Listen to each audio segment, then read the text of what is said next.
Hey, live on Pat's Soundbytes Unplugged podcast, keeping new music alive. What I do, you hear it all the time, not only in the States, all over the world. We had the UK, and man, I got my brother from the country above, man, my Canadian paisan. His name is Danny Rossi of the Outliers, but he's got a little solo thing going on. Dr. Groove, and this track that he just released called Intoxicated, You're All I Need. And man, do I love this song, and it is so radio friendly, and I love the sound of it. I love how clear it is that you can hear every instrument, and then you add Danny's incredible vocals on it, and I promise you, you will be singing this track as long as I keep on playing. I'm going to play the crap out of it. But in the meantime, what I love to do is I want to play the video so you get a really taste of what we're talking about. I got my brother Danny on the on deck circle waiting to jump on in a second, but I want to play the video so you can hear it, you can see it, and you can subscribe to Danny's YouTube channel. Hit that subscribe button, hit the like button so you don't miss anything that my brother Danny does. So hold tight and sit tight for 1 second here.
Brother right now. Where are you, my brother, my Canadian brother, Mr. Danny Rossi? Man, I think I'm here. I know you're there, man. You're looking great. I love all those instruments behind you. You're smiling, and that's all that counts, because we are intoxicated. Because when I'm near you, man, you're all I need. It is so freaking catchy, man. Where did you come up? Well, before we get into that, how are you, man? I am doing fantastic, man. Thanks for having me today. I can't get the smile off my face. I mean, every day I am blessed to chat with awesome, incredible, talented musicians like yourself and pushing new music. And boy, did you hit it out of the park. I want to say, Danny, I believe, is still a member of the wonderful Outliers. And this is in support of his solo venture, Dr. Groove. And boy, does this song got a great funk. I mean, if it doesn't get you moving, you are asleep, you got bad COVID, get your head out of your ass, whatever you need to do, because if you're not moving around and this song don't catch you, I don't know what to say. And don't forget to hit the subscribe button. Dr. Groove, hit that subscribe button on his YouTube channel, because we got to get it up to at least 1,000 people and all that. Man, so what's cooking? A little solo action. I like that, Dr. Groove. It's got that DR for the Danny Rossi, and it's got that groove. And this song got a lot of fun, got a great guitar riff. Man, when I first listened to it, I said, who the hell is this, Alice in Chains? I'm like, listening to this guy. I know it's Danny, man. It's got this, it's very clean, polished. I love the bass. I love it all. So talk to me about this little side project, man. You got a little bored and said, I'm going for it. Well, I'm going to start way, way back. As a teenager, I always joked, because every time, you're with your band and you come up with ideas or riffs, and it's good, but it just doesn't fit the style of the band you're with. And I always said, okay, for my solo album one day, for my solo album one day. So sure, here we are, like 30 years later. I'm like, I have all this music that's going through me. And I was sharing a lot of it with John for the Outliers, our guitar player there. And some stuff, like everything he would send me and everything I send him, we always like each other's stuff, but like it wasn't the Outliers, right? Or some stuff he would modify, and it was a totally different song. And I was like, okay, well, that's great. It doesn't even sound like what I was doing. It's the same notes, but it's not the sound. So it's like, okay, we have one thing. I think it's time. Just time. John was actually finishing up some solo material himself, and I was like, dude, you inspired me. I'm gonna just go do it. So I went to see my buddy, a longtime buddy, Kevin Jardine, that we did the Outliers song with, and I'm like, okay, dude, I'm gonna come in and show you a bunch of stuff I got going, and if it's crap, just tell me. And he would, right? And I said, and if it's sounding good and I'm not crazy and this is good, let's go, because I want to do something very different than everything I've done in the past, So so it started there, and I think we were like 6-7 songs deep, and I started doing this song, and I was like, okay. Every session he would mix them down. He'd email them to me like on the spot, and I would listen to them in the car on the way home. This is where I do all my listening work, is in the car, because you got nothing to do, nothing to distract you, no TVs, no people in your house, nothing. So my car is where I get everything done. And I listened to this and I'm like, okay. So I get home and I message him right away and I'm like, okay, dude, change of plans. And he knows I'm a bit neurotic. So he just like, of course, right? Yeah. He's like, of course. And that's all he says. And he's waiting. I said, okay, we're going to record this song. I want to record it in full. I want to release it, work on it. Then I'll come back to record the rest of my album. And he's like, okay, dude. He goes, as long as you're not worried about the drums maybe sounding a little bit different and like tiny things. I go, honestly, I don't care. I want each song to have its own love, because one song doesn't sound like the other. And that's the whole thing. As long as it's groovy, which is where the name comes from. I just want, it's coming all 100% feel. If I feel it and it feels good, I do it. If it's not working and if it's not groovy, whether it's a ballad or a heavy song, then it's not going to make it. It's got the groove, brother. It's got the funk. It's got the rock. And I love that choir sound. I mean, it just brings so much to the song. It just pushes it alive. Like if you're not just listening to you, or you add those extra voices on, boy, if that doesn't get you, I don't know what does. That really stuck out for me. And then when you watch the video and see all the folks that you have involved, man, that's good, dude. It's never too late. 30 years? Are you kidding me? I hope you still do this for another 30 years. Well, that's cool. Yeah, I mean, the Outliers have their own core sound, and you get that, and John gets that. And you don't want to take away from that, even though it could be an Outliers song, as John, massaged it here or there. But if it takes away from what you really were trying to express, then it really doesn't work. So, yeah, as long as they're good about it and you're good about it, I think you hit it out of the park, man. Thank you, man. I really appreciate that. I mean, when was the first time you heard it on the radio? Am I going to be you're going to have to listen to me in Canada and I got to crank this up, or did you crash the car and go, holy crap, man? No, I got one other, I mean, I know it's playing everywhere, like a lot of independent stations and that, but I know one of the other interviews I did with Jody, a radio interview, they played it too. And that was wild, man, hearing it. For the first time, like the song, it was like barely out for a week and like it's playing. And I'm like, it was in Illinois. And I was like, wow, this is amazing. And it was like 11 p.m. Like, I did a phone interview and they played the song. And I was like, wow, my song's playing in Illinois. This is great. That's like a pinch myself moment. Light up one of those stogies you got and go, man, oh man. Yeah, no, if you don't take the risk, you don't know what the gamble is. And you got the right chemistry, you got the right folks supporting you. And man, it's so radio friendly and it's catchy. I don't know. Who was this? Is this songwriting, this song type, is it therapeutic? Like, you're able to experience, some gorgeous Canadian or American, it doesn't matter, gorgeous woman that you said, holy crap, I'm not even drinking alcohol and I'm intoxicated, man. Well, actually, this whole song and has nothing to do with it, any of that.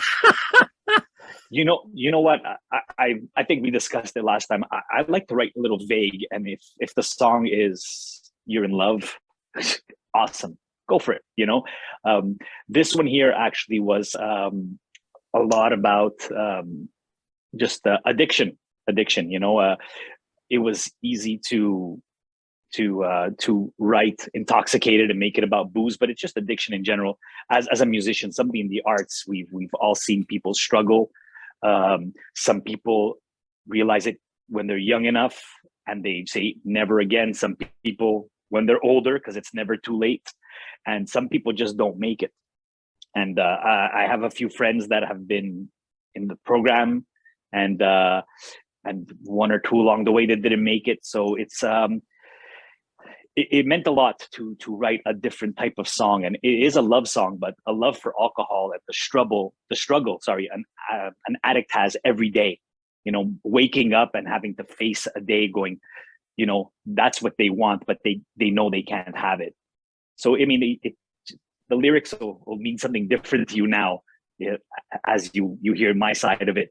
But again, if the song makes you fall in love with somebody's eyes, man, that's exactly what it is too. And that's, Danny, that's what makes music so great. It's my interpretation. It's anybody's interpretation. And it doesn't matter as long as we can sing it back and we love the beat and the dance. But amen to that. Good thought there, because yes, we've lost too many good folks that get stuck with the demons and they just can't get out of it. And yeah, so we've all lost friends with either suicide, mental health awareness, drug or alcohol addiction. So yeah, no, good for you to put it out there and try to get people to open their eyes and try to get the help. Yeah, it's it is what it is, but that's what it's all about, unfortunately. Absolutely. Go ahead. I'm sorry. No, I was just said absolutely. Yeah, That's what it is. So, it's I see the first single from the currently untitled debut album by Dr. Groove. So obviously you have a few other songs on the shelf with a little groovy feeling. Is the game plan to place a single out like every month or so with the video and try to get people to reel in? I want more, because I certainly want more. It's like, holy crap, man, Danny. So life is chaotic, but yeah, I mean, like I said, I'm about 7 songs deep with Kevin in the studio, because basically what we do is I'm writing everything. So I go in, Kevin's going to produce it. So we build the guitar parts. He'll make the corrections where you go, I'm a singer, I'm a guitar player and a bass player, secondary thing. But I hear it in my head, and sometimes I'm like, dude, I can't figure out where I should be going, and I'm going da, da, da, da, da. And he's like, oh yeah, let's do this. I'm like, oh, beautiful, there we go, we got, that's what I needed for my song. So we do that, then we'll build the drums with a program to just kind of get a feel before we bring in a real drummer. Then I'll take them home, and then I pick up my bass back there, and I'm writing bass lines, because as a teenager I started playing bass first before I started singing, and bass has always been so important to me. It's just got you need such a groove, and you got to also know when to keep it simple for certain songs.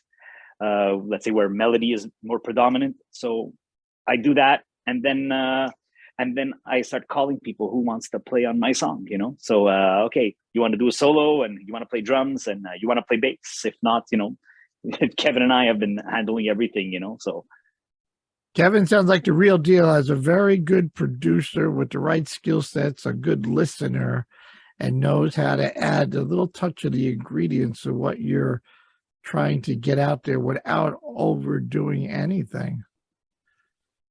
Well, yeah, that's the most important. I as a fan of music, I hate when it's oversaturated with, or overcompressed and too much. I call it caca. There's too much going on. Sometimes if you keep it simple enough that when you strip it down onto an acoustic guitar, it sounds good too. Well, that's always been for me the essence of music.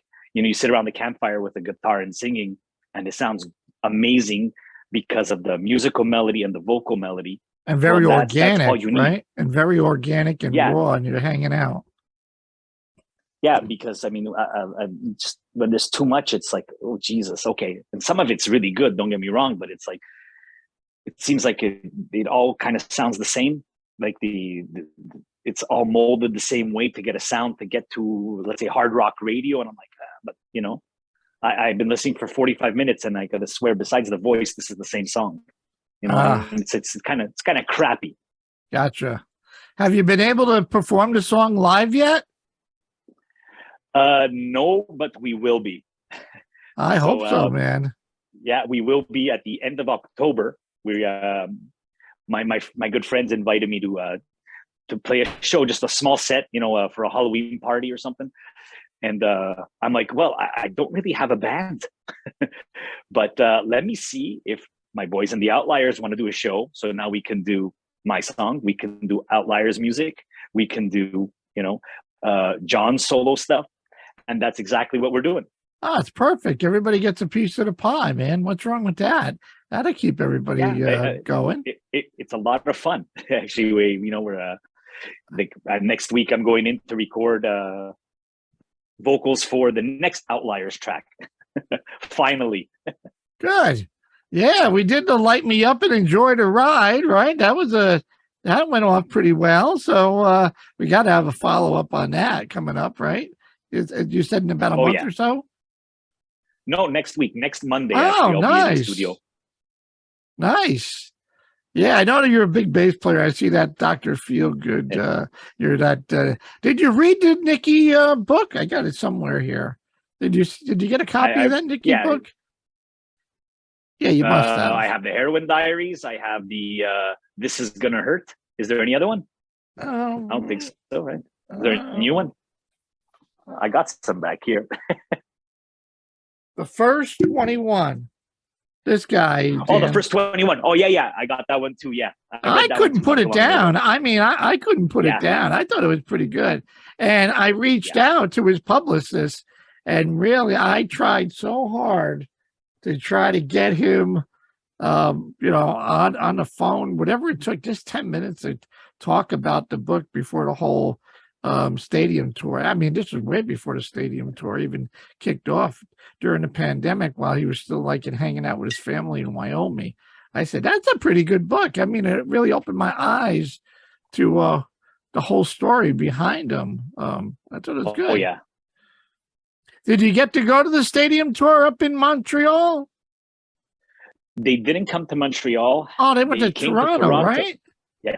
They went to Toronto, and I had some friends who asked me, because we had gone a group of people to watch them here when they were on their retirement tour. So we're like, okay. He's like, do you want to do another road trip, like a little reminiscent? And I'm like, dude, I can't plan that far ahead. And I'm not sure I really want to drive like 6 hours, to go. And I'm like, but there's also Def Leppard. I never got a chance to see them. I'm like, okay, but Joan Jett, never got to see her. I'm like, yeah. And I was like, next thing you know, it's like, oh, it's tonight. Yeah, okay, well, I guess I'm not going. Yeah, you know what? I tried so hard. They were in New York, and I don't know where. I forget where I was. I was out of town. And then I tried to get up to Boston, because that's only a 3-hour ride, and never made it to there. Then I tried to go to Hershey Park in Pennsylvania. Oh, nice. It's just it never ironed out. I mean, it's like, oh man, I was pulling my whatever hairs I got left in my head. But there was a great band that really opened, and it's sad, people, they're opening at 4 or 5 o'clock, and there's nobody in the stadium. But the Classless Act, and those guys, Griffin Tucker and Derek Day, man, those guys, that whole band, looking to get Griff back on. And I was hoping to interview him at one of the shows, before the show or after the show. And again, I'm just glad to be able to go to shows. I just I'm sure you saw, I was got to hang out with the Scorpions. Oh my God. Close mine. I'm like, I was pinching myself. I'm like, is this really happening? But it's That's amazing. great to get back to live shows and even support those guys. I love their album Rock Believer, and they're just so genuine and just so cool. They're not no big ego heads, none of that. It just all you do is laugh. It's just I mean, I'm like, oh my goodness, is this really going on? But that's cool. So what else are you working on? Who are you listening to these days up in the Great White North there? Anybody got your attention? Lately, the only thing I love Wolfgang's album. Oh my God, I got to see him twice. That kid is so talented. Wow. And I listened to that and I was like, wow. And then, like, at a family get together, my cousin asked me, he goes, anything interesting, anything new? I said, did you listen to Wolfie's album? And he's like, no. I said, you just gotta listen to it. Like, everything about this. Like 2 days later, he messages me. He goes, you weren't kidding. He goes, I've heard some of the songs on the radio. He goes, I didn't know it was him. He's like, but you're not kidding. Because it's amazing. I go, from beginning to end, just listen to it, that's great. I think of anything else I'm listening to. No, because I'm really just working on my music and the new Outlier song. And so besides Wolfie, I don't think I can say I listened to anything else that I can remember right now. I said, look, I got to go see Guns N' Roses. And then when they announced Wolfie was opening, I'm like, oh my God, get out of my way. That was a no brainer. I mean, even with his single, the first song, Distant, about Eddie, I mean, it's all like you get all goosebump, but then you listen to the whole, I mean, from A to Z, you go, and then to see him live. And then I went down to a theater in New York City, and I'm in a balcony just looking down at him watching this. And I'm like, man, if this guy isn't a superstar, and I didn't watch the whole clip of the tribute to Taylor Hawkins of the Foo Fighters, and there's Wolfie, playing a Van Halen song, and it was like, I'm like, wow, like it was unbelievable watching him play. He's just phenomenal. Who's your do you play with a pick, Danny, or are you a finger guy on the bass? Well, when I was playing as a kid, when I first played, I was, actually I had a teacher was like, no picking here, fingers. I'm like, okay, I don't mind, that's cool. So I learned both way back in the day, but now it's without practicing this, like, for 45 minutes a day, just to get baseline ideas. It's a pick thing. It took me a while, but when I'm like, the bass, big deal.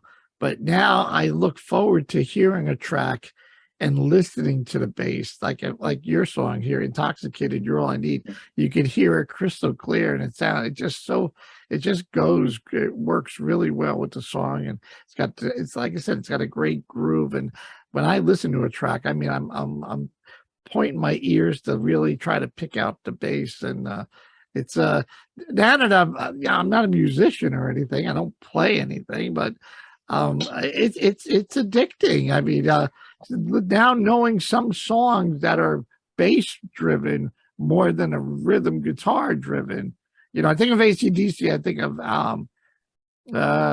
Malcolm, Angus's brother, but that was like a lot of rhythm. But there are certain songs in certain bands that you go, wow, and that's all led by the bass and different different notes, and you're like, ooh, that's an eye opener. Besides Nikki, I'm sure I've asked you before, who else is Geddy Lee? Who else is one of your favorite bass players out there?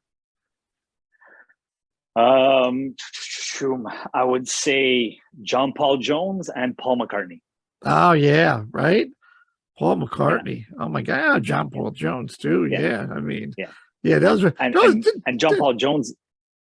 I was gonna say John Paul Jones. Everybody knows he's amazing, but I guess like in Led Zeppelin, because they were four amazing guys, and the guitar and the vocals stood out more. But I mean, the drums and the bass, and this guy's like the bass was like a monster back there. So so it's like, and then the other thing is Paul McCartney, like like those bass lines he would come up with, and then like the counter melodies to go with, you know, the singing or the music. It was just all amazing.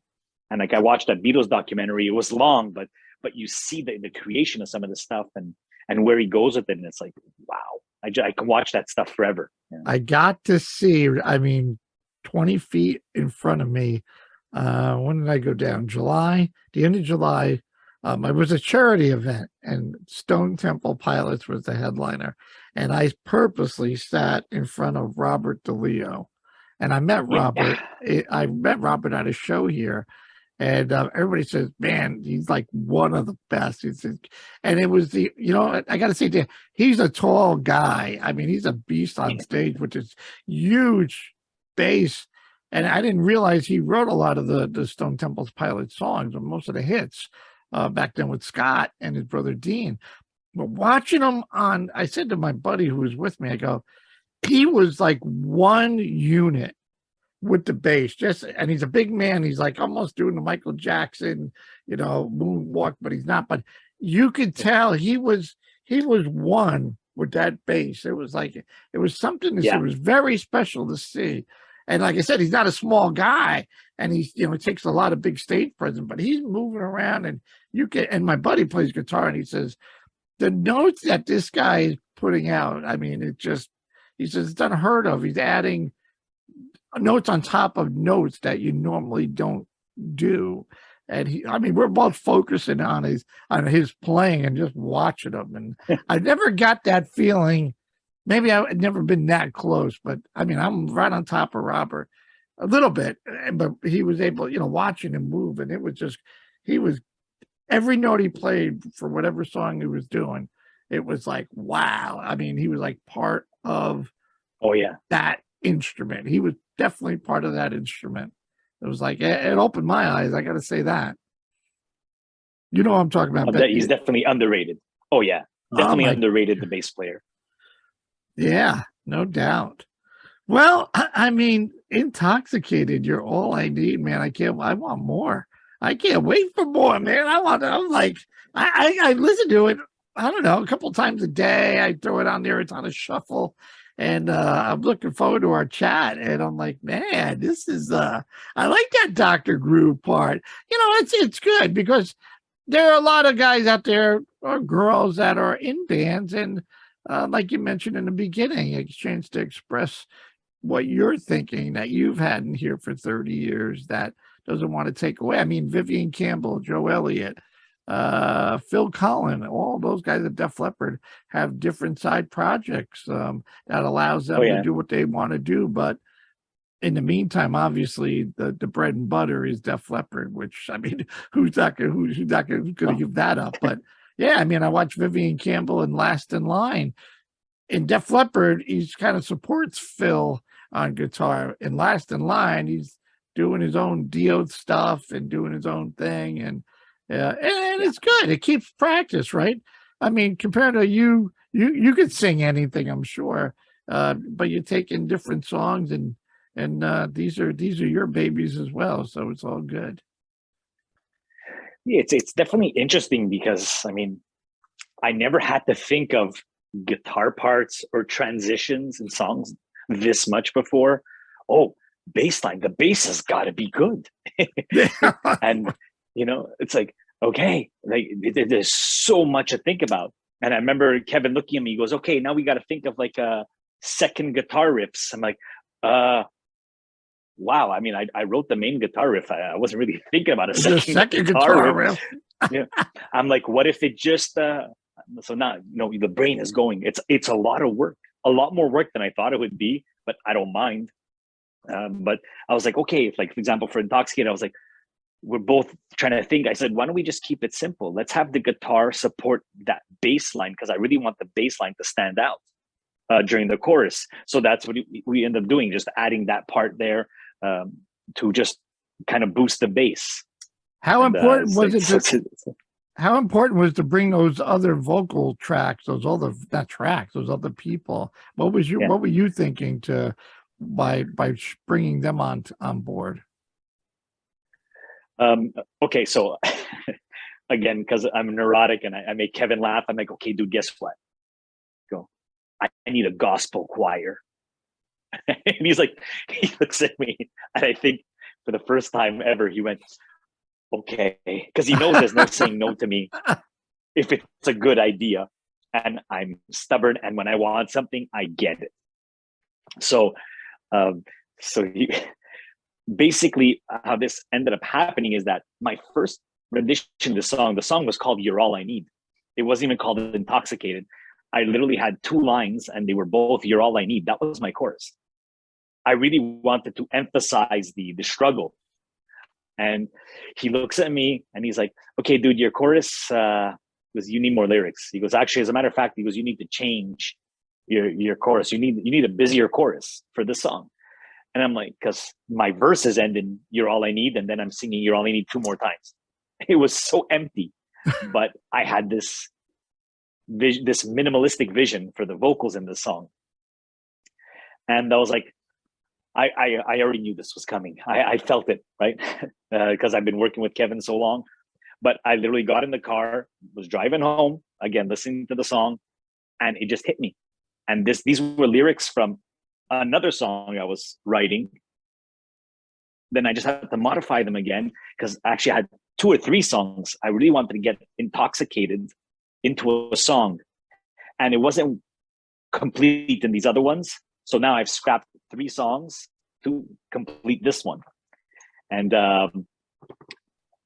so that "You're All I Need" being the choir part, and was because that was the old chorus, basically.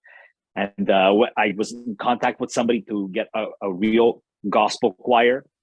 It didn't work out. When things take too long, I move on. I ask 2-3 times. The whole point is I don't want to beg people to be part of this. I want people to really want to be part of it. Right. Yeah. And that's the, like even Kevin, he asked me when I got there, he's like, okay, so he goes, what do you do? Hire studio musicians? I'm like, no. I go, I'm not going to pay people. It might be good, or it might be robotic. I want people to do it because it comes from here, from the heart. That's how I want people to play. And I won't accept anything less. And he's like, okay, I got you. Yeah. So he saw where I was going with this. So when the gospel choir thing didn't work out, I was like, actually, Kevin kept asking me when I was going. He's like, so what's happening? I said, you know what, dude? I said, I know so many people. I said, if the gospel thing doesn't work out, I'm going to invite all my friends. And the only reason I remember this is because I was watching the video not too long ago when putting together the video for this song. And I was like, oh, that's how I came up with the idea. Okay, cool. It just came out of my mouth. And so I just started sending messages and text messages, Facebook messages, and making phone calls and asking people. And the first person to bite was my buddy Tommy Gibbons, who's not in the video, but he's out in Arizona. He's a solo artist. He's in a few big bands too. One of them being a Worldwide Panic, who was just releasing an album. Wow. So he went into his studio like an hour after he said yes. He sent me 3 vocal tracks of different harmonies. He's like, here, give this to your producer. You'll know what to do with it. I'm like, dude, I love you, man. Thank you. Yeah. Like we toured together like 5-10 years ago, for a few weeks. And, you always keep in contact, happy birthdays. And I like your stuff on Facebook to each other. And sure enough, he sends it back. I was like, oh, this is awesome.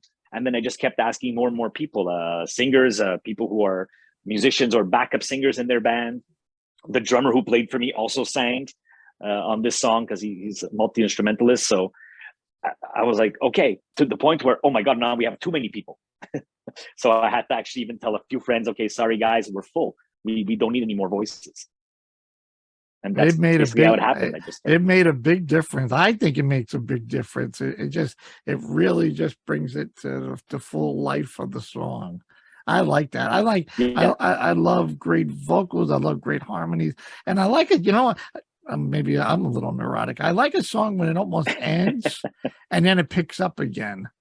Like you just like you think it's almost over, and then all of a sudden it's like comes back alive. It's like, whoa, where are we going here?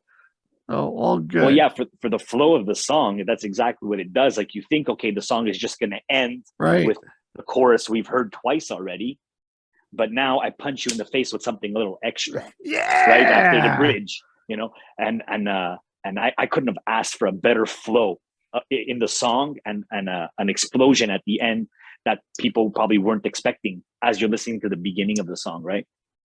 At the beginning to all the way to the end. It rocks. Intoxicated, you're all I need. Go check it out, Dr. Groove. Go to his YouTube channel, hit that subscribe button, hit the like button, and also go check out The Outliers. Light Me Up, Enjoy the Ride. If you haven't even heard that one, well, obviously, I don't know where you've been, but you should have listened to that a few times, at least a bunch of times with me. And you can go check more of Danny and that band out. And I'm looking forward to all of it. My man, Dan, I tell you, I'm a happy guy for you. When I heard that song, I'm like, holy crap, where did he pull this one out? But I want more. I'll be honest. The song was literally going nowhere for the longest time. If I tell you, for years I had 2 notes to this song. Okay, I'll show you. Give me a second here. Go ahead. I literally had 2 notes and I didn't know what to do with it. I had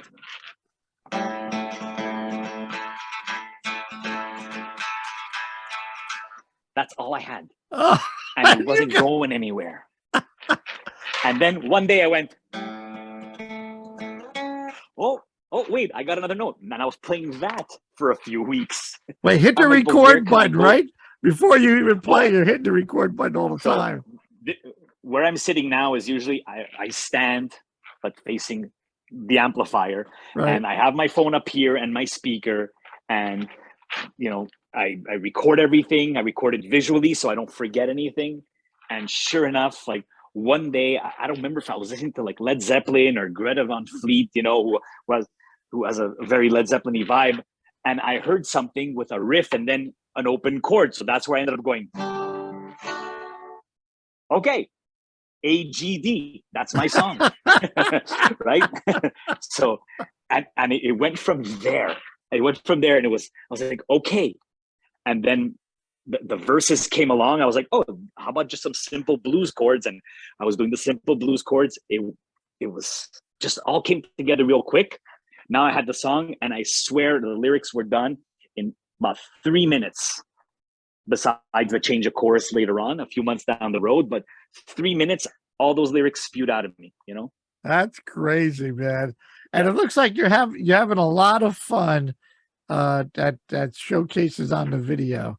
You're in seventh heaven, man. You're like having a blast with being in that studio and looking at your friends, looking at, I guess it's Kevin at the glass that you're pointing at or looking at. So no, it's all good, man. That's Kevin. That's Kevin, because like as far back as I can remember, like he does stuff, and like I joke around. I like, as you see, I like having fun. So I'm always joking and saying some stupid stuff, and he'll say something. I'm like, okay, well, fine. Let's do all the stuff you want to do today. It's like, I'm there to work. He's there to guide me as the producer, but I'm making fun of him for it. We have such a laugh together in that studio, and it's a very different experience because it's just me and him now. There's no band there, or when I was with the Outliers, John will be there. We're working together, which is fantastic. I have nothing bad to say about it. But now it's like, yeah, where's that second guitar riff? Where's that second guitar riff? What? Who? Yeah, yeah. Well, kudos. Oh, man, I didn't think of a second guitar riff. Kudos to Kevin Jardine. My goodness, man. Kevin, hopefully I know you're going to watch as you hit it out of the park. Did you guys know after it was all said and done, you got that feeling like, man, this is something good? I did. The first time I heard, because I didn't get everybody recording those vocals on the same day, but every progress that Kevin emailed me of the song, from just the guitars with the electronic drums to me adding the bass track to it, then we have all the guitar tracks, then John from the Outliers did the solo, as you can see in the video, and he when I hear that incorporated, and I'm like, oh my god, every time I'm hearing something, it's getting better and better. And then the progress of the vocals, the backup vocals at the end of the song. The first time Kevin sent me the mix, I was like this. I was like, my mouth was open, and I just rewind that part about 40 times. I couldn't believe, and I call them stupid ideas or part of being neurotic, like my neurotic ideas ended up sounding like that. And how much, how grateful I am to have all these friends, and even some of the people that sang for me, I don't know them that well. They were friends of friends. And they said, oh, you need more girls to sing. Oh, my friend sings. A buddy of mine goes, oh, my daughter sings. I said, do you think she'd want some studio experience? He goes, oh, make sure she wants studio experience. I go, no. She has to want to do it. Right. And they came in, and it's like, oh, dude, yeah, I know we don't know each other that well, but you want to come sing. And some other people who, like I said, who didn't end up making it, and other people who wanted to be there, but scheduling didn't work out. I was overwhelmed, and I said, it all sounds this great. I couldn't believe it. Like, I mean, I was in awe for the first week. I was like, I can't wait to get this out. I want people to hear it. I hope they feel the same thing I do the first time I heard it. Dude, I've been smiling since day one when I heard it. It's all great. Good for you. I am so happy for you. Intoxicated, you're all I need. You go check it out. Dr. Groove, like I said before, and a bunch of times, hit that subscribe button, hit the like button. Danny, it's always a pleasure. I want more. I want MTV. I want more Danny Rossi. I want more Dr. Groove. And I can't wait for more to come on out so we can chat again. My door is always open. I hope you enjoyed our chat, as we always do, my man. Yeah, I always do. You're going to get an Outlier song first, and then more from me. I'm ready for you, brother. Keeping new music alive in the States, in Canada, in Montreal. Support this Canadian paisan, my brother in Montreal. Mr. Danny Rossi, Rossi. Go hit it today. Keeping new music alive. That's what I do right here, always on Pat Soundbytes Unplugged Podcasts.